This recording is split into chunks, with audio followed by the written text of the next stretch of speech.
I'm going to be showing on Thursday for our strategic communications course, and I just thought I should share it. Now, I think many times one of the roles that I have is to help people to understand how strategic communications is used in real life, because I find out that many times people don't fully understand how it is used in terms of what does it mean, so it is a purposeful use of communication by a business, an organization, or an entity to achieve their objectives and to fulfill their mission. Because it is so broad, it is applicable in every context, every field. But what I find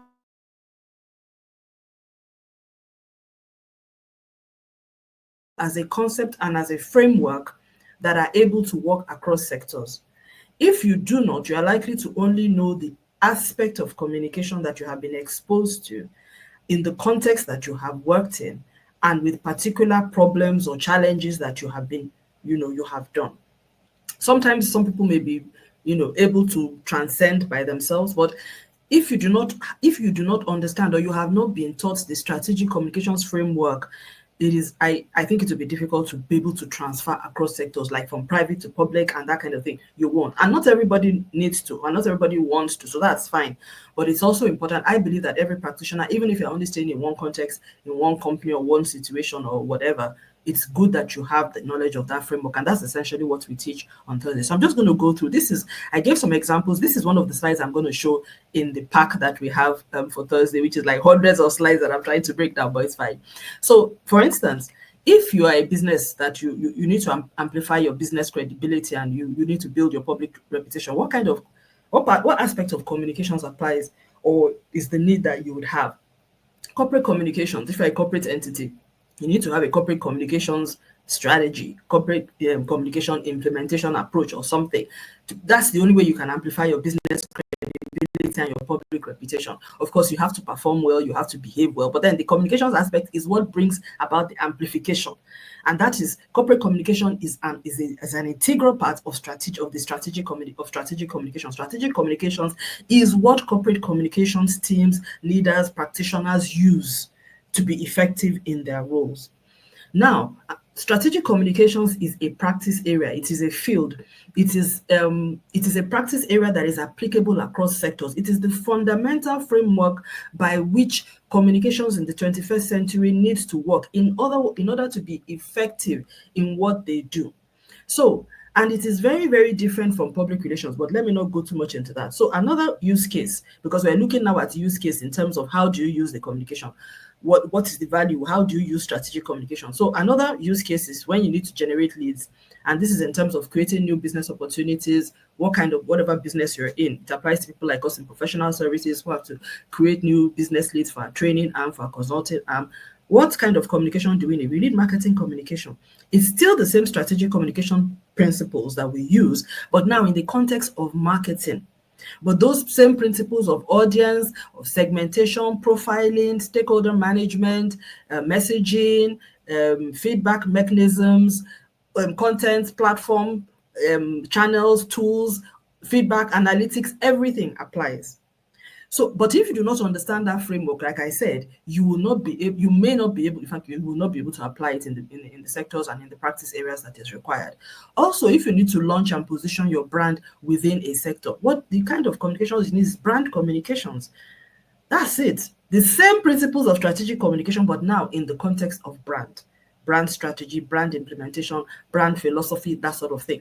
But even if you know everything about developing a brand, if you do not know how to communicate about the brand, all that good work remains in your house, in your room, under your seat, on your table, which is exactly what happens to a lot of brands. And they believe that simply because they've launched a new brand, all of a sudden everybody should know. No, it is the communication aspect of it. By the way, if you don't have a brand story and you don't even know how to formulate a brand story, your brand will not be positioned in the sector in the way that it could have.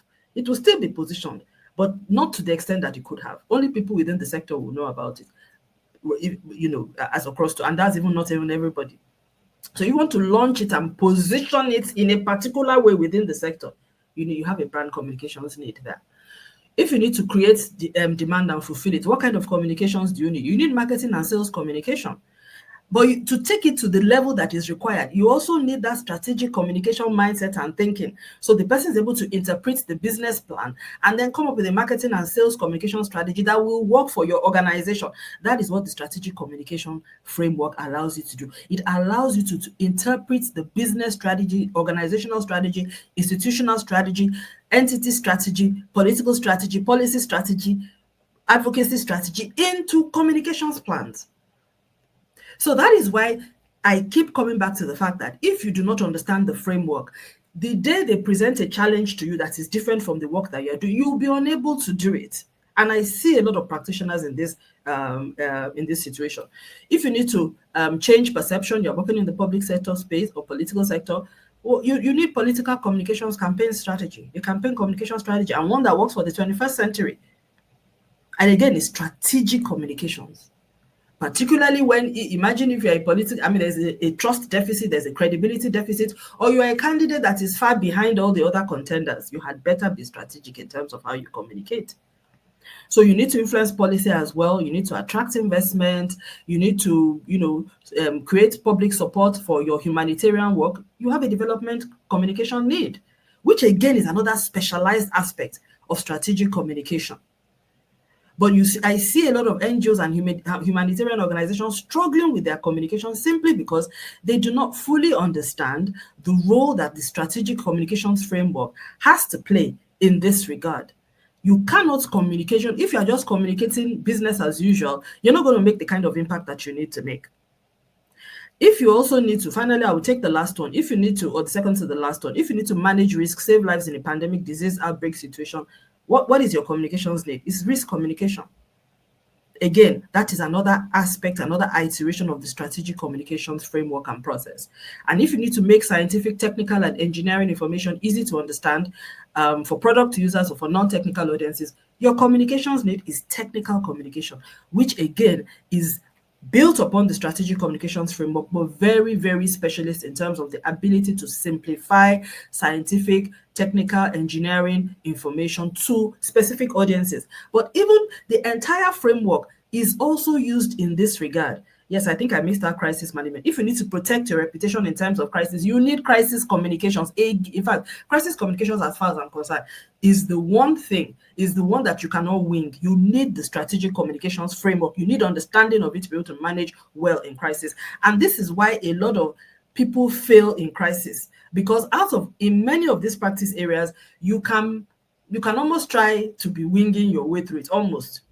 But once you get into crisis, it's crisis that exposes everybody who has not gone through, who hasn't been trained, who doesn't understand the concepts and the principles.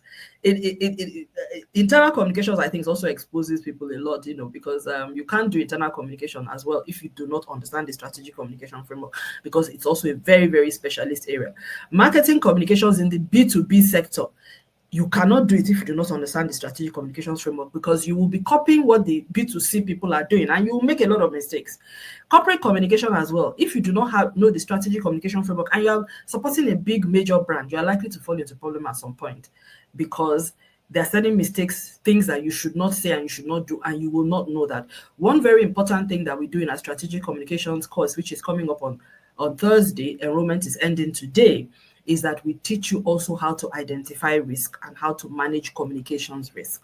So if you have never attended a strategic communications course before and you are in a communications role in any sector, private, public, faith-based, whatever, please plan to attend the session. Enrollment ends today. If you send me a message, we can still get you enrolled, or express interest and let me know. We would love to have you on the course. So thank you. I hope this was useful, and let me hear what you think in the comments. Thank you.